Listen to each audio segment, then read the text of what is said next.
आपलं सरकार आल्यानंतर आपण अनेक निर्णय करतोय। आज बघा आपलं सरकार आलं आणि आपल्या सरकारने निर्णय घेतला की आपल्या विद्यार्थ्यांच्या कोणत्याही डॉक्युमेंटला 500 रुपयाचा स्टॅम्प लागणार नाही।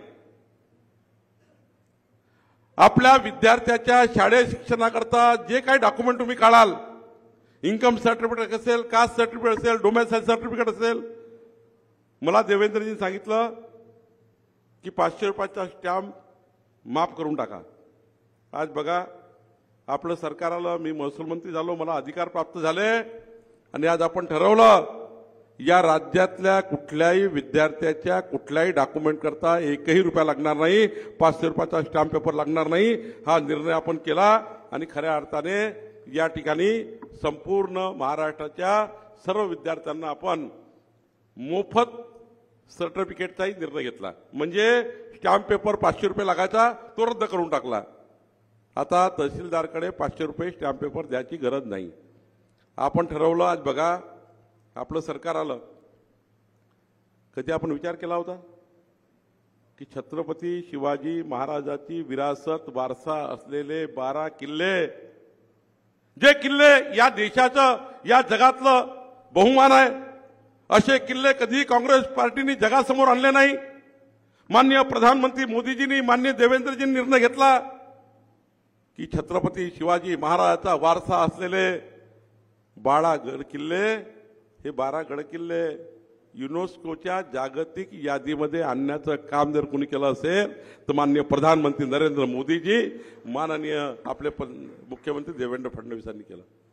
आपण जनतेला जेव्हा एक कमळाचं मत मागतो, त्या कमळाच्या मताच्या मागे आपण विकासाचा अजेंडा देतो। मी तुम्हाला एकदा निर्णय सांगू शकतो, आज बघा जर काँग्रेसचं सरकार आलं तर काय झालं असतं? पहलगाममध्ये आतंकवादी आले, दहशतवादी आले, दहशतवाद्यांनी 26 परिवाराला, मुलासमोर वडिलाला, बायकोसमोर नवऱ्याला, आईसमोर त्याच्या मुलाला जात धर्म पंथ विचारून डोक्यात गोळ्या घातल्या, 26 आया बहिणीच्या डोक्यावरचं सिंदूर काढून टाकलं। जर कमळाचं सरकार, मोदीचं सरकार नसतं तर काँग्रेस पार्टीने म्हटलं असतं पाकिस्तान हे तुम्ही चांगलं नाही केलं, आम्ही याचा निषेध करतो, आम्ही तुम्हाला पाहून घेऊ, याच्यापेक्षा काहीच झालं नसतं। पण तुमचं एक कमळाचं मत बघा किती महत्त्वपूर्ण आहे।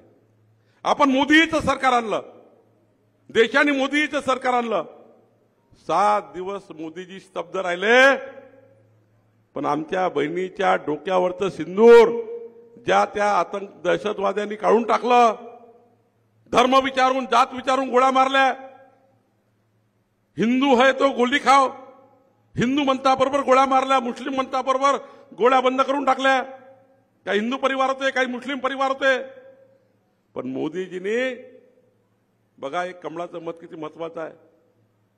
आपण कशाकरता मत मागतो, कशाकरता पार्टीत काम करतो, कुणाकरता पार्टीत काम करतो, हा विचार आपल्यासमोर आला पाहिजे। मोदीजींनी जेवढा वेळ नाश्ता करायला लागतो 15 मिनिट, जेवण करायला 25 मिनिट लागतात मोजून,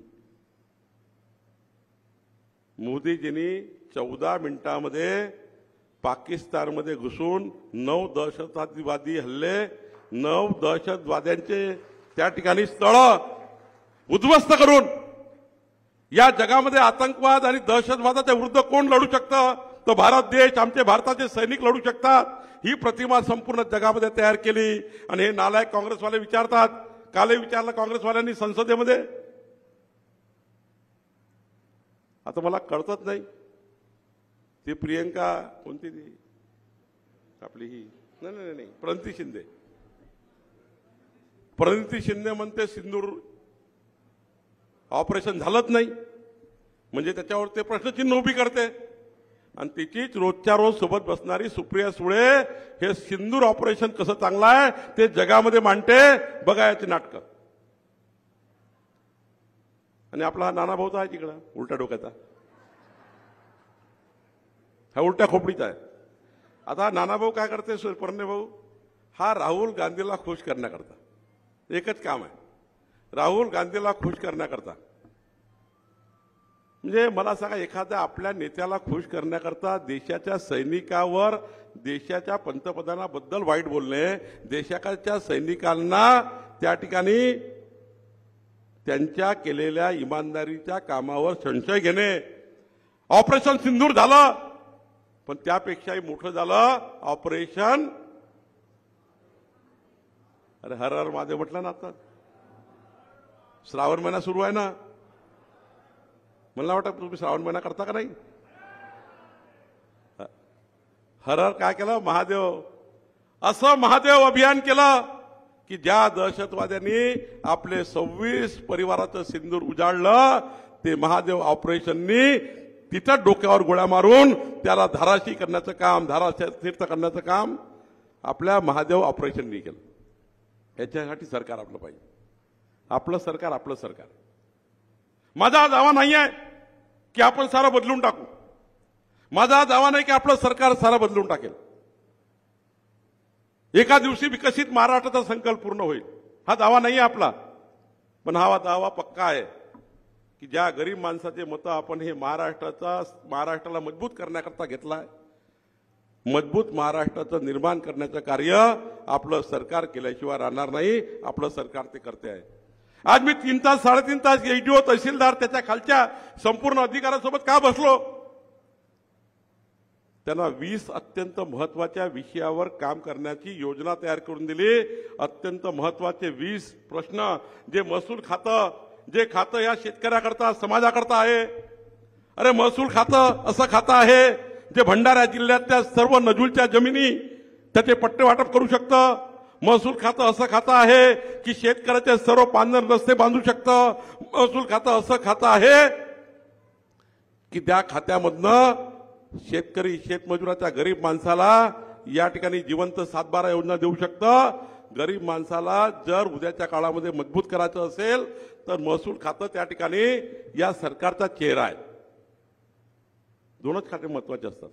अर्थात सर्वच खाते महत्वाचे आहेत, 48 खाते महत्वाचे आहेत.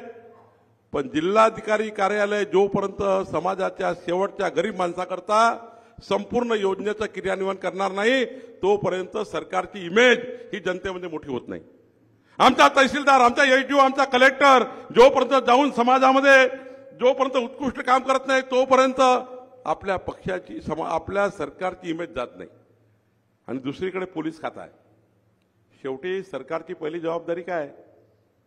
सरकारची पहिली जबाबदारी आहे तुमच्या जीवाचं रक्षण करणे. 14 कोटी जनतेच्या जीवाचं रक्षण करणे ही देवेंद्र फडणवीस सरकारची जबाबदारी आहे, आपली जबाबदारी आहे. आणि 14 कोटी जनतेच्या मालमत्तेचं रक्षण करणे, तुमच्या मालमत्तेचं रक्षण करणे ही सरकारची जबाबदारी आहे. आणि मग मालमत्तेचं रक्षण कोण करतं? तर कलेक्टरेट करतं. आणि जीवाचं रक्षण कोण करतं? पोलीस खातं करतं. आणि म्हणून पोलीस आणि महसूल प्रशासन हे अत्यंत महत्वाचे विषय आहे. आज घेऊन मी 3 तास 3.5 तास परने फुकेजी, आपले सर्व आमदार, आपले सर्व पदाधिकारी बसलो.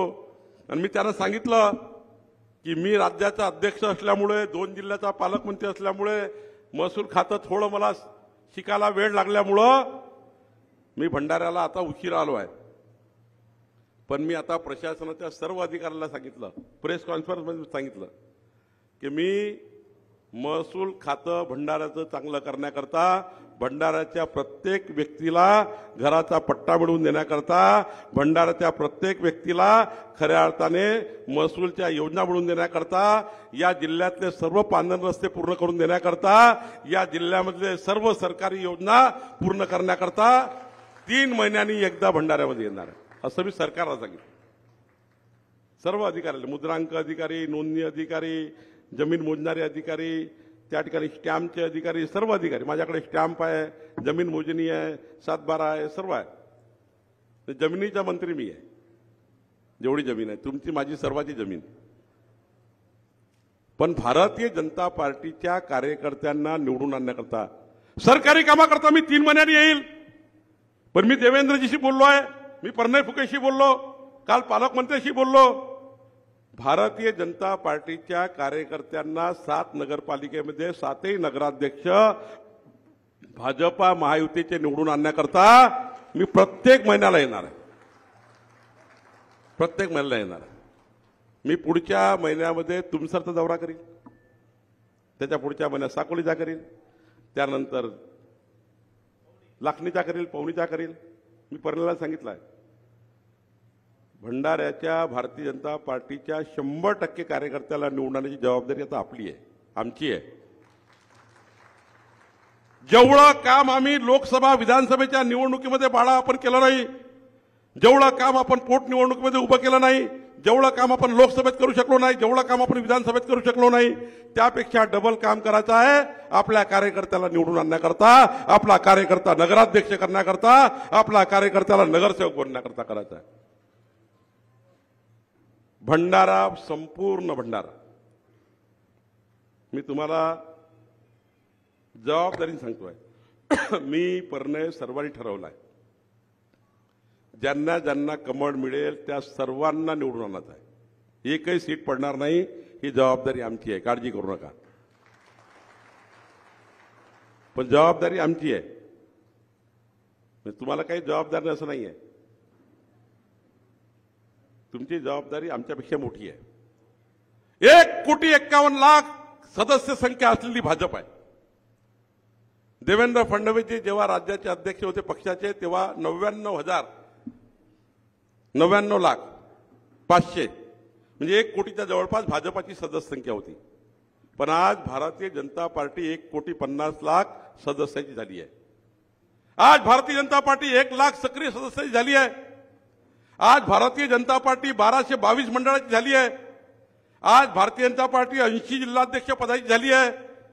देशातली जगातली सर्वात मोठी पक्ष झालेला आहे. महाराष्ट्रातला सर्वात मोठा पक्ष आहे. आणि आता तुम्ही बघितलं असाल, काल कोण आले पार्टीमध्ये? काल पार्टीत कोण आले माहिती आहे तुम्हाला? काँग्रेस पार्टीचा अत्यंत महत्वाचा मराठवाड्याचा लीडर कैलास गोरंट्याल,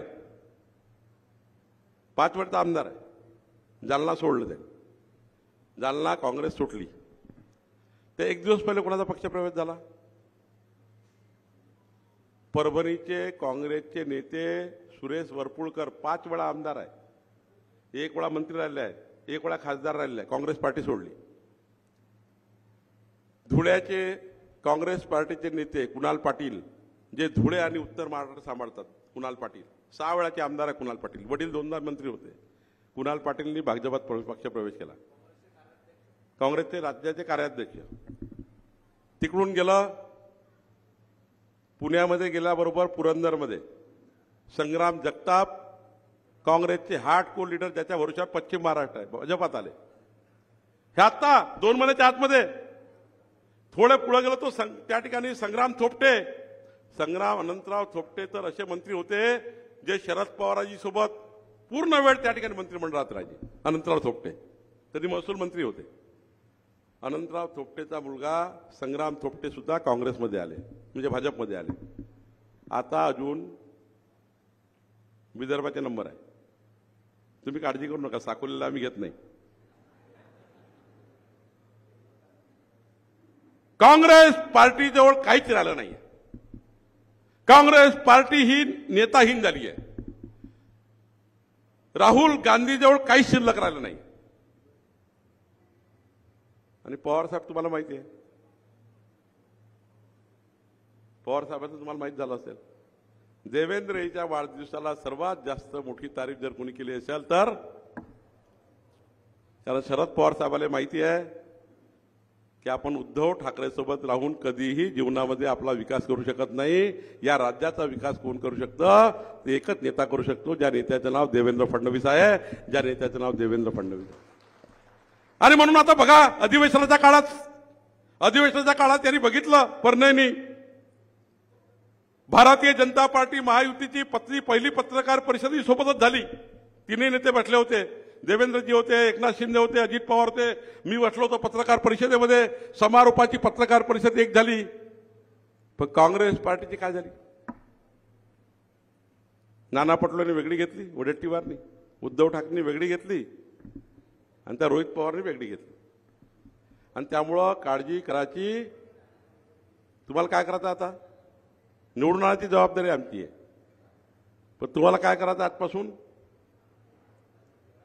इथनं गेल्यानंतर पुन्हा एकदा आपल्या कार्यकर्त्याला आपल्या बूथवर आपले कार्यकर्ते मजबूत करून आपल्या बूथवर आपल्या बैठकी घेणं चालू करा।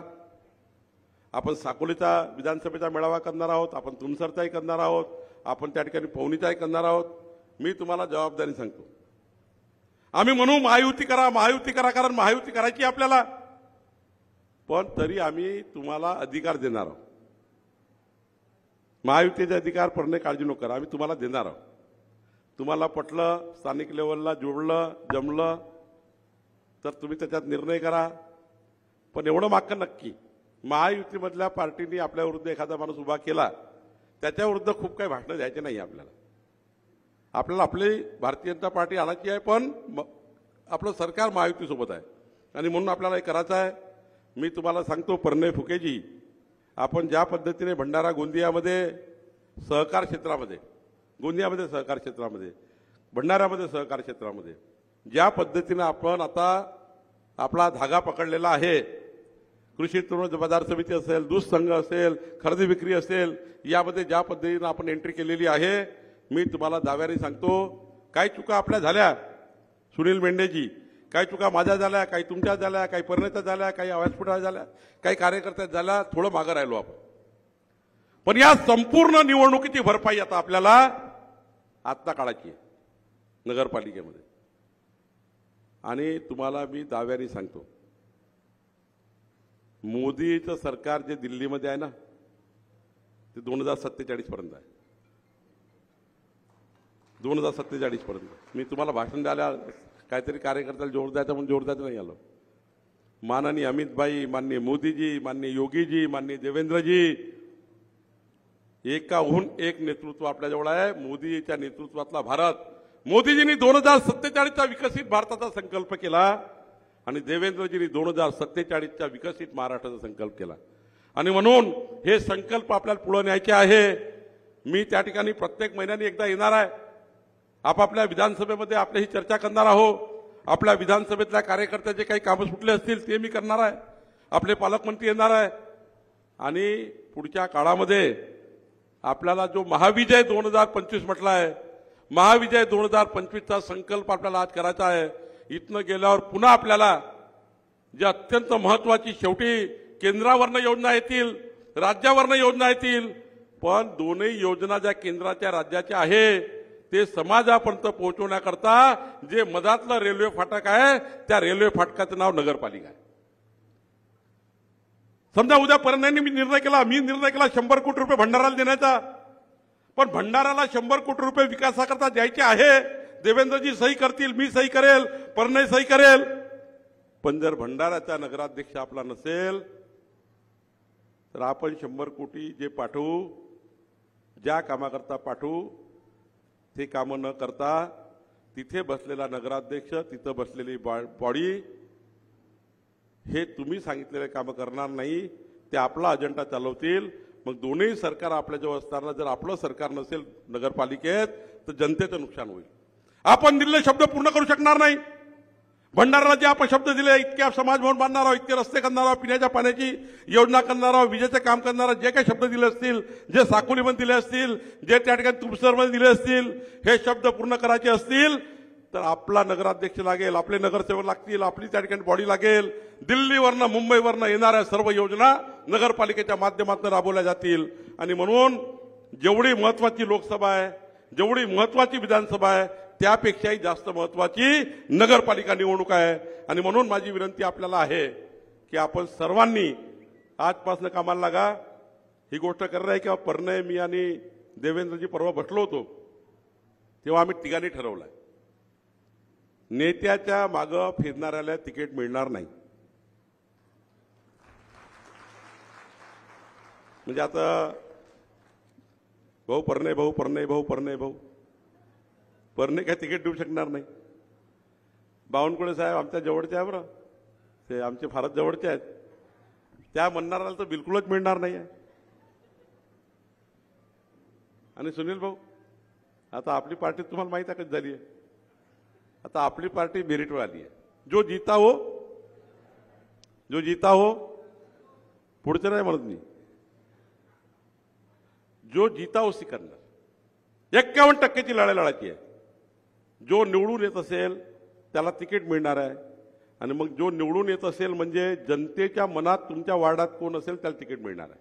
म्हणून तुम्ही आजपासून काय करा, तर बावनकुळे पर्णे फुके सोडून द्या, आमचं आम्ही येऊच, ती आमची जबाबदारी आहे. तुम्ही फक्त एकच काम करा, तुम्ही फक्त घरोघरी जा, हार्ट टू हार्ट आणि man to man relationship develop करा. तुम्ही काही रस्ता इलेक्ट्रिक पाणी करू नका, तो आम्ही करू. तुमचा 7-12 कोरा करायचं काम आम्ही करून देऊ. देवेंद्र फडणवीसांनी सांगितलं आहे का ज्या गरीब माणसाला कर्जमाफीची गरज आहे ती कर्जमाफी आम्ही करणार आहोत, काळजी करू नका.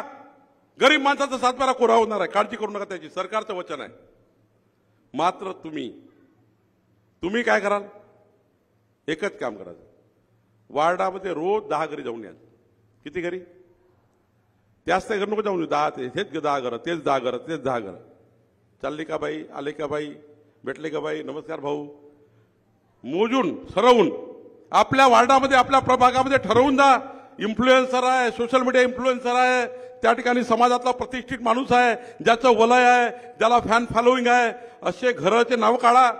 समाजामध्ये प्रतिष्ठित माणसाचे नाव काढा. विविध समाजामध्ये जा, 18 पगड जाती, 12 बोलतेदार, 353 जातीचा हा समाज, ज्याच्या घरी जाऊन त्या ठिकाणी आपलं व्यक्तिमत्व मांडा. जातीच्या भरोश्यावर तुम्ही आपलं राजकारण करू नका. मी या जातीचा आहे, तुम्ही त्या जातीचा आहे असा विचार करू नका. समाजाच्या सर्वांच्या घरी जाऊन राष्ट्र कल्याणाकरता, देश कल्याणाकरता भारतीय जनता पार्टीचं सरकार नगरपालिकेमध्ये आलं पाहिजे. याकरता प्रत्येकाने 10 घरी जा, रोज 10 घरी जा, रोज 10 घरी जा. आणि हार्ट टू हार्ट आणि मॅन टू मॅन. इलेक्शनमध्ये, नगरपालिकेच्या निवडणुकीमध्ये कमळ पंजा याच्यापेक्षा महत्वाचं काय आहे, तर उमेदवार महत्वाचा आहे. उमेदवार आपल्या भरोश्यावर 50% निवडणूक जिंकतो, 50% पार्टी मतदान करते,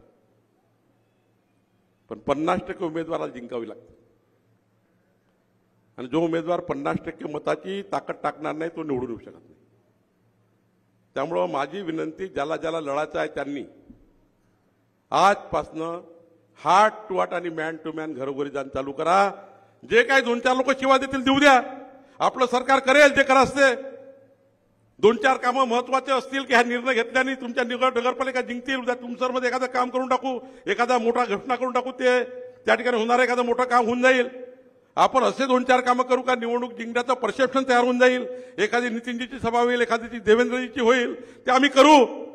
पण उमेदवार ज्याला ज्याला व्हायचा आहे त्यांनी हार्ट टू हार्ट आणि मॅन टू मॅन घरोघरी जाऊन आतापासनं जनतेचे मन जोडण्याचं काम करा. एवढीच विनंती मी आपल्याला करायला आलो आहे. ज्यांनी निवेदन आणलंय ते मला द्या, मी प्रत्येक निवेदनाचं काम करील. जेवढे निवेदन आहे तेवढे मार्गी लावील.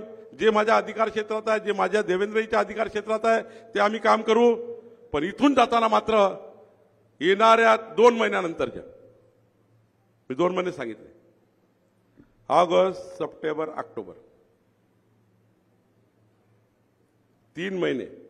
मी काय निवडणूक आयोग नाही आहे, पण 3 महिन्याच्या वर जाऊ शकत नाही, कारण सुप्रीम कोर्टाने निकाल दिला 3 महिन्यात घ्या. या 3 महिन्यामधले 1.5 महिने सणासुदीत जाणार आहे. सणासुदी म्हणजे पोळा आला, गणपती आला, दुर्गादेवी आली, म्हणजे जेवढे सण त्योहार आहे ह्या 3 महिन्यामध्ये आहे, त्यातले 1.5 महिने सणामध्ये जाणार आहे. गोपालकाला आला, गोपालाष्टमी आली, मंगळागौरी आली, सारा आलं. दिवसच किती आहे? निवडणुकीला फक्त 20 ते 22 दिवस आहे निवडणुकीचं काम करायला. तुमच्या 7ही नगरपालिकेकरता 20 ते 22 दिवस शिल्लक राहिलेले आहेत जर विचार केला तर. आणि म्हणून सर्वांनी आजपासून निवडणुकीची तयारी करा. आणि उद्यापासून पुन्हा एकदा भारतीय जनता पार्टी ही प्रचंड ताकदीने निवडून आणण्याकरता आम्ही तर करूच, पण तुम्हाला निवडून आणण्याकरता आम्ही जीवाचे रान करू, एवढंच वचन मी आपल्याला देतो आणि माझे 2 शब्द संपवतो. धन्यवाद.